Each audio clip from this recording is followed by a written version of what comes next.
वह प्रेम से बोलेंगे जय श्री राधे जय श्री कृष्णा। देखिए श्रीमद् भागवत महापुराण के प्रथम स्कंद का दूसरा वाला अध्याय यहाँ पे करने वाले हैं। इससे पहले के अध्याय आपको मिलेंगे डिस्क्रिप्शन बॉक्स में। दूसरा अध्याय है भगवत कथा और भगवत भक्ति का महात्म्य, 43 नंबर पेज संख्या पे है। तो देखिएगा दूसरा अध्याय भगवत कथा और भगवत भक्ति का महात्म्य।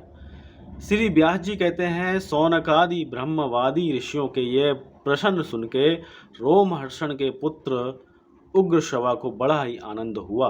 उन्होंने ऋषियों के इस मंगलमय प्रश्न का अभिनंदन करके कहना आरंभ किया। सूत जी ने कहा, जिस समय श्री सुखदेव जी का यज्ञोपवीत संस्कार भी नहीं हुआ था, सुतरा लौकिक वैदिक कर्मों के अनुष्ठान का अवसर भी नहीं आया था, उन्हें अकेले ही संन्यास लेने के उद्देश्य से जाते देखकर उनके पिता व्यास जी विरह से कातर होकर पुकारने लगे, बेटा बेटा। उस समय तन्मय होने के कारण श्री सुखदेव जी की ओर से वृक्षों ने उत्तर दिया, ऐसे सबके हृदय में विराजमान श्री सुखदेव मुनि को मैं नमस्कार करता हूँ। ये श्रीमद् भागवत अत्यंत गोपनीय रहस्यात्मक पुराण है। ये भगवत स्वरूप का अनुभव कराने वाला और समस्त वेदों का सार है। संसार में फंसे हुए जो लोग इस घोर अज्ञान अंधकार से पार पाना चाहते हैं, उनके लिए आध्यात्मिक तत्वों को प्रकाशित कराने वाला यह एक अद्वितीय दीपक है। वास्तव में उन्हीं पर करुणा करके बड़े बड़े मुनियों के आचार्य श्री सुखदेव जी ने इसका वर्णन किया है। मैं उनकी शरण ग्रहण करता हूँ। मुनियों में सर्वश्रेष्ठ भगवान के अवतार नर नारायण ऋषियों को, सरस्वती देवी को और श्री व्यासदेव जी को नमस्कार करके तब संसार और अंतःकरण के समस्त विकारों पर विजय प्राप्त करने वाले इस श्रीमद् भागवत महापुराण का पाठ करना चाहिए। ऋषियों, आपने संपूर्ण विश्व के कल्याण के लिए यह बहुत सुंदर प्रश्न किया है, क्योंकि यह प्रश्न श्री कृष्ण के संबंध में है और इससे भली भांति आत्मशुद्धि हो जाती है। मनुष्यों के लिए सर्वश्रेष्ठ धर्म वही है जिससे भगवान श्री कृष्ण में भक्ति हो, भक्ति भी ऐसी जिससे किसी प्रकार की कामना ना हो और जो नित्य निरंतर बनी रहे। ऐसी भक्ति से हृदय आनंद स्वरूप परमात्मा की उपलब्धि करके कृत्य हो जाता है। भगवान श्री कृष्ण में भक्ति होते ही, अनन्य प्रेम से उनमें चित्त जोड़ते ही निष्काम ज्ञान और वैराग का आविर्भाव हो जाता है। धर्म का ठीक ठाक अनुष्ठान करने पर भी यदि मनुष्य के हृदय में भगवान की लीला कथाओं के प्रति अनुराग का उदय ना हो तो वह निराश्रम ही श्रम है। धर्म का फल है मोक्ष, उसकी सार्थकता अर्थ प्राप्ति में नहीं है। अर्थ केवल धर्म के लिए है, भोग विलास उसका फल नहीं माना गया है।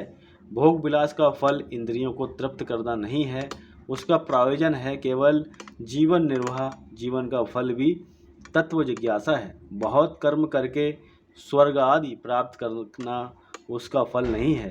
तत्ववेत्ता लोक ज्ञाता और ज्ञेय के भेद से रहित अखंड अद्वितीय सच्चिदानंद स्वरूप ज्ञान को ही तत्व कहते हैं।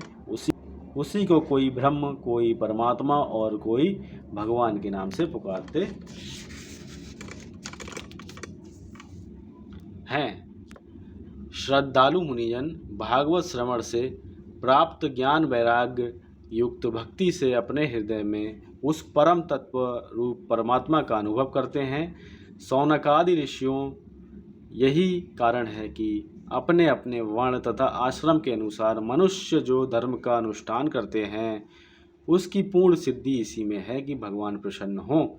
इसलिए एकाग्र मन से भक्त वत्सल भगवान का ही नित्य निरंतर श्रवण कीर्तन ध्यान और आराधन करना चाहिए। कर्मों की गांठ बड़ी कड़ी है। विचारवान पुरुष भगवान के चिंतन की तलवार से उस गांठ को काट डालते हैं।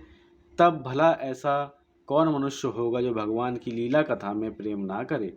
सौनकादि ऋषियों, पवित्र तीर्थों का सेवन करने से महत सेवा, तदंतर श्रवण की इच्छा, फिर श्रद्धा, तत्पश्चात भगवान कथा में रुचि होती है।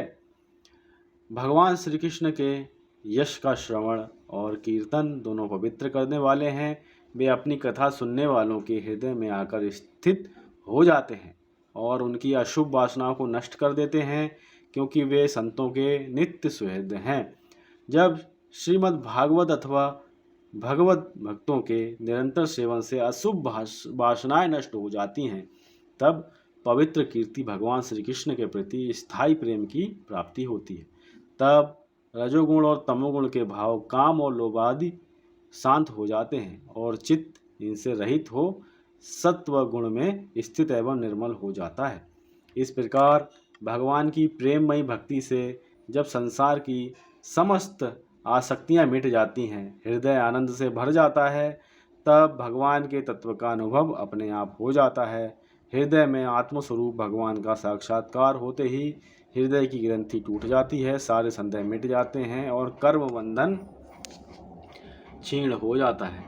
इसी से बुद्धिमान लोग नित्य निरंतर बड़े आनंद से भगवान श्री कृष्ण के प्रति प्रेम भक्ति करते हैं, जिससे आत्म प्रसाद की प्राप्ति होती है।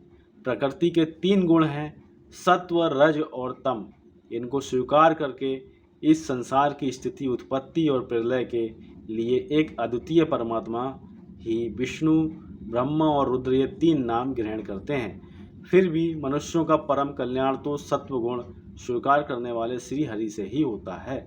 जैसे पृथ्वी के विकार लकड़ी की अपेक्षा धुआं श्रेष्ठ है, और उससे भी श्रेष्ठ है अग्नि, क्योंकि वेदोक्त यज्ञ यागादि के द्वारा अग्नि सद्गति देने वाला है। वैसे ही तमोगुण से रजोगुण श्रेष्ठ है, और रजोगुण से भी सत्वगुण श्रेष्ठ है, क्योंकि वह भगवान का दर्शन कराने वाला है। प्राचीन युग में महात्मा लोग अपने कल्याण के लिए विशुद्ध सत्वमय भगवान विष्णु की ही आराधना किया करते थे।